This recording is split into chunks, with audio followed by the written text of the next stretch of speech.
মসজিদে ঘুমানো যাবে কিনা যদি আমি ইসলামের দাওয়াত দিয়ে বেড়াই? অনেক হুজুর বলে কাজা বলতে কোনো নামাজ নাই, এটা কেন বলে? হারামকে হারাম না মনে করা কি ঈমান ভঙ্গের কারণ? মহানবী সাল্লাল্লাহু আলাইহি ওয়াসাল্লামকে উসিলা করে কি দোয়া করা যাবে? মুনাজাতের সময় কবরের মাটি ধসে যাওয়ার পর কবরে কি পুনরায় মাটি দেওয়া যাবে? দিনদার জীবন সঙ্গী পেতে কি আমল করতে পারে? বড় দরুদ পড়লে যে সওয়াব পাওয়া যায়, ছোট দরুদ পড়লেও কি একই পরিমাণ সওয়াব পাওয়া যায়? বাক প্রতিবন্ধী কিভাবে সালাত আদায় করবে? লেখাপড়া ভালো করা ও স্মরণ শক্তি বৃদ্ধি করার জন্য কোন আমল বেশি কার্যকর? ছোট বাচ্চাদের যদি ছবি আঁকার প্রবণতা থাকে তাহলে কি করব? খালি গায়ে ঘুমানো যায় কিনা? কারো জন্মদিনে কি ফেসবুকে পোস্ট করা যাবে? একা একা ফরজ নামাজ পড়লে কি ইকামত দিতে হবে? স্ত্রী মারা গেলে স্বামী গোসল করাতে পারবে কি না? আমি নিষেধ সত্ত্বেও স্ত্রী বাবার বাড়ির জন্য কিছু দিতে পারবে কি না? আমি প্রায় নামাজ পড়ার সময় আওয়াজ করে সূরা তেলাওয়াত করি, এটা সঠিক কিনা? কোন আত্মীয়ের দ্বারা আমার পরিবারের ক্ষতি হলে তার সাথে কথা না বলে ইসলাম কি বলে? মৃত ব্যক্তির জন্য অঝরে কাঁদলে কি সমস্যা হয়? রাব্বি নাম রাখা পাপ হবে কিনা? কপাল কাপড় দিয়ে ঢাকা থাকলে সিজদা হবে কিনা? কিছু টাকা দান করতে চাই, টাকাগুলো কি মাদ্রাসায় দান করবো নাকি মসজিদে দান করবো? বিলম্ব না করে চলুন আমরা চলে যাই আমাদের প্রশ্নোত্তরে সরাসরি। মাহি আইডি থেকে জানতে চেয়েছেন, অনেক হুজুর বলে কাজা বলতে কোনো নামাজ নাই, এটা কেন বলে?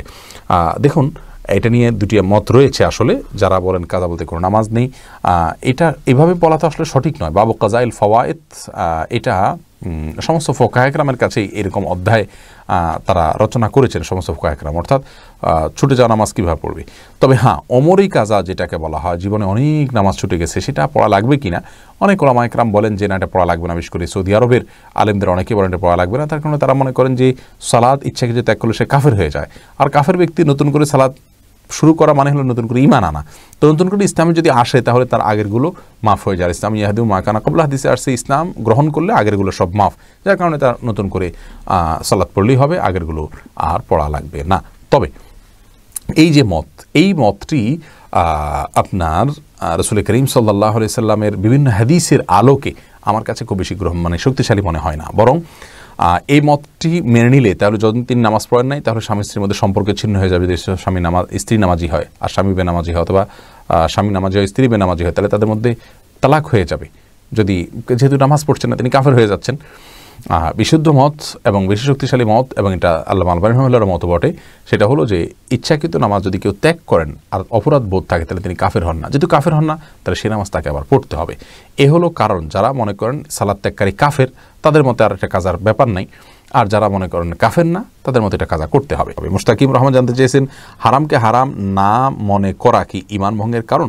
জি, অবশ্যই। ইচ্ছাকৃত যদি হারামকে তোয়াক্কা না করে, কিসের হারাম আবার, এরকম মানসিকতা যদি রাখেন তাহলে সেক্ষেত্রে এটা ঈমান ভঙ্গের কারণ। রাকিবুল হোসেন আপনি জানতেছেন, মহানবী সাল্লাল্লাহু আলাইহি ওয়াসাল্লামকে উসিলা করে কি দোয়া করা যাবে? মুনাজাতের সময় এই নিয়ে ইখতিলাফ রয়েছে ওলামা একরামের মধ্যে। অনেকে এটাকে অনুমোদন করেছেন, অনেকে এটাকে অনুমোদন করেননি। পক্ষ বিপক্ষ বিস্তারিত আলোচনা এবং দালিলিক রয়েছে।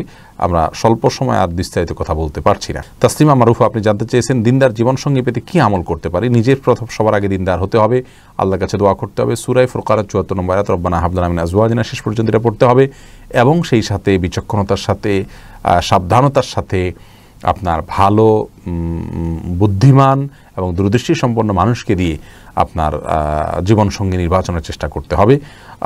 আল্লাহর কাছে সাধারণভাবে দোয়া চালিয়ে যেতে হবে, আল্লাহ যেন সেই তৌফিক আপনাকে দান করেন। আমি অপরাজিতা এআইডি থেকে আপনি জানতে চেয়েছেন, বড় দরুদ পড়লে যে সওয়াব পাওয়া যায় ছোট দরুদ পড়লেও কি একই পরিমাণ সওয়াব পাওয়া যায়? মোটেও না।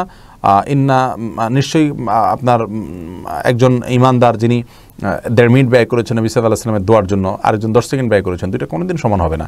যিনি বেশি সময় ব্যয় করেছেন, বেশি পরিশ্রম দিয়েছেন এবং বেশি বড় দোয়া নবী সাল্লাল্লাহু আলাইহি ওয়াসাল্লামের জন্য করেছেন, তার জন্য সব বেশি হবে। নিশাত বিনতে জামান আপনি জানতে চেয়েছেন, বাক প্রতিবন্ধী কিভাবে সালাত আদায় করবে?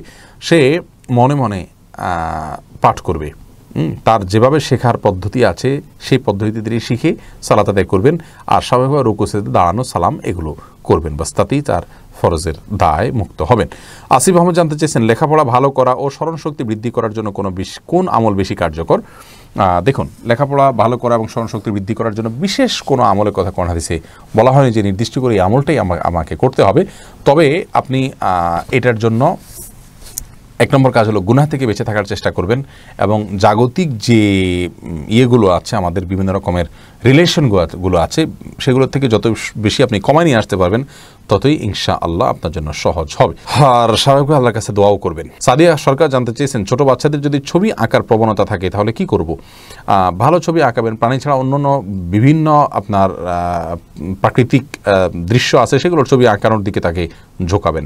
মোহাম্মদ নুরুন নবী জানতে চেয়েছেন, খালি গায়ে ঘুমানো যায় কিনা? যাবে, কোনো অসুবিধা নেই। মুসলিম জীবন আইডি থেকে জানতে চেয়েছেন, কারো জন্মদিনে কি ফেসবুকে পোস্ট করা যাবে? জন্মদিন উপলক্ষে বিশেষ কোনো উইশ করা ইত্যাদি করা এগুলো ইহুদি খ্রিস্টানদের কালচার, এগুলো আমাদের অ্যাভয়েড করাই উচিত। কিন্তু ফেসবুকে যদি তার জন্মদিন এটা মানুষকে জানিয়ে দেয় তো বড় কোনো গুনাহ করেছেন এমনটি হবে না, কিন্তু কাজটা অনুচিত, অনুত্তম এবং ইহুদি খ্রিস্টানদের একটা কালচারকে তিনি ধারণ করে আছেন এমনটি বলতে হবে। আল্লাহর উপর ভরসা আইডি থেকে জানতেছেন, একা একা ফরজ নামাজ পড়লে কি একামত দিতে হবে? একামত দিয়ে নামাজ পড়া উচিত এই উদ্দেশ্যে যে আমার নামাজ, একামত, আমার তাকবীর, উচ্চস্বরে তাকবীর এটা শুনে কেউ এসে আমার সাথে যোগ দিতে পারে, জামাতে শামিল হতে পারে, এই আশায়। মিনহাজ আপনি জানেন, স্ত্রী মারা গেলে স্বামী গোসল করাতে পারবে কি না, এটা নিয়ে মত পার্থক্য করেছি। ইমাম আবু হানিফা রাহমাতুল্লাহ মাযহাব অনুযায়ী করাতে পারবে না, তবে অন্য উলামায়ে কেরামের মতে করাতে পারবে। মোহাম্মদ বিন জাকির জানতে চেয়েছেন, স্বামীর নিষেধ সত্ত্বেও স্ত্রী বাবার বাড়ির জন্য কিছু দিতে পারবে কি না? যেমন মাছ তরকারি, যেহেতু স্ত্রী ও বাবা মায়ের প্রতি হক রয়েছে, যদি স্বামী নিষেধ করেন তাহলে এটা দিতে পারবেন না। স্ত্রী স্বামীর কাছ থেকে আদায় করে নেবেন তার নিজের হিসেবে, সেখান থেকে তিনি দিবেন এবং তার জন্য মহারণা, তারপরে যে স্বামীর কাছ থেকে হাত খরচ চেয়ে নেওয়া বিভিন্নভাবে, এবং নিজে যদি ঘরে থেকে কোনো উপার্জন করার স্কোপ থাকে সেগুলো এরকম বিভিন্নভাবে নিজের যেটা হবে সেখান থেকে তিনি দিতে পারবেন। বাকি স্বামী যদি নিষেধ করেন তাহলে সেটা দিতে পারবেন না। মোহাম্মদ রুবেল জানতে চেয়েছেন, আমি প্রায় নামাজ পড়ার সময় আওয়াজ করে সূরা তেলাওয়াত করি, এটা সঠিক কিনা? একা একা যদি করেন কোনো অসুবিধা নেই, রাত্রে নামাজ হলে করতে পারেন। HM ফুয়াদ রাফি জানতে চেয়েছেন, কবরের মাটি ধসে যাওয়ার পর কবরে কি পুনরায় মাটি দেওয়া যাবে? যাবে, কোনো অসুবিধা নেই। হ্যাপি খান জানতে চেয়েছেন, কোনো আত্মীয়র দ্বারা আমার পরিবারের ক্ষতি হলে তার সাথে কথা না বলে ইসলাম কি বলে? ক্ষতি হয়েছে, মন দুঃখ থেকে সাময়িকভাবে কথা বললেন না বা কম বললেন, একেবারে সম্পর্ক ছিন্ন করবেন না। আর যদি সম্পর্ক রক্ষা করলে বরং আপনার বিপদ হয়, সে ক্ষতি করে, তাহলে সেক্ষেত্রে আপনি সম্পর্ক ছিন্ন করতে পারেন। আব্দুর রহমান জানতেছেন, মৃত ব্যক্তির জন্য অঝরে কাঁদলে কি সমস্যা হয়? কাঁদতে পারেন, তবে চিৎকার করা, জামা কাপড় ছেঁড়া, হাত চাপড়ানো এটা উচিত নয়, এবং খুব বেশি চিৎকার করে কান্নাকারি করা উচিত নয়। একটু উচ্চস্বরে আওয়াজ হতে পারে, তবে যতটা নিজেকে কন্ট্রোল করা যায় ততটা ভালো। কাঁদতে তো অবশ্যই পারেন। রাসূল আকরাম সাল্লাল্লাহু আলাইহি ওয়াসাল্লাম তার ছেলের মৃত্যুতে কেঁদেছেন। মোহাম্মদ রাব্বি হাওলাদা জানতে চেয়েছেন, রাব্বি নাম রাখা পাপ হবে কিনা? রাব্বি মানে আমার রব, এটা নাম রাখা উচিত নয়, এটা পরিবর্তন করা দরকার। জয়রিয়া জেসমিন জানতে চেয়েছেন, কপাল কাপড় দিয়ে ঢাকা থাকলে সিজদা হবে কিনা? হয়ে যাবে, মোটা আলাদা কোনো আবরণ না, শুধু একটা পাতলা কাপড় আছে, অসুবিধা নেই, সালাত হয়ে যাবে। এরপরে মেহদাদ হোসেন মুরাদ জানতে চেয়েছেন, কিছু টাকা দান করতে চাই, টাকাগুলো কি মাদ্রাসায় দান করব নাকি মসজিদে দান করব? আবার যদি মানত করি যে টাকা দান করব, তাহলে কি আমি মসজিদে দান করব নাকি ভিক্ষুককে দিয়ে দিলে হবে?